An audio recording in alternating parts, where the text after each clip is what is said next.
All aware that LXX has it as the 27th day of the second. Yeah, this is hard because when the waters dried up, right? See, the Satan goes back and forth. The raven goes back and forth until the waters dry up. And then once the waters dry up, well, then you've got the dry ground, and then the dove can go. That's the spirit. So this is all structure, right? But yeah, the 27th day of the second month. You want to know what the 27th day of the second month was? It was the first day that I had to live without my two daughters. Um, their birthday was the day before. But I remember I was way early on in my walk, and I asked the Lord, I said, why? Why? And over the next 2 days, I was surrounded. Actually, it wasn't. It's like over the next 24-hour period, I was surrounded by probably about 15 sets of twins. Um, yeah, I went to a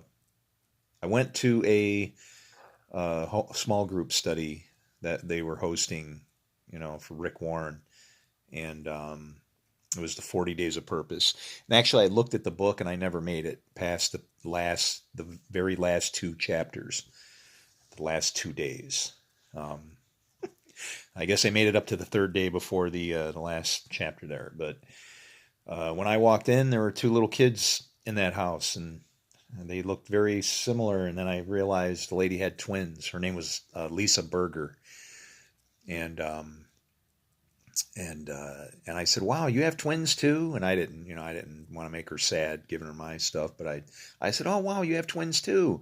And she says, "Oh, yeah." She goes, "Oh, and the Johnsons are coming. They're expecting twins." And then the Andersons came after the Johnsons, and they were expecting twins also. And then when the Rick Warren study came on, they were the topic that they were going to discuss how the Lord was there for them, helping them through things, was about a troubled pregnancy with twins. Yeah. Um, there's no such thing as coincidence. Okay. I don't, that to me says there is a moment when either our God is not in control or worse, has a sense of humor. He has no sense of humor. Sorry. He's not mocked and he doesn't mock anybody. Um, we mock ourselves. That's what we do.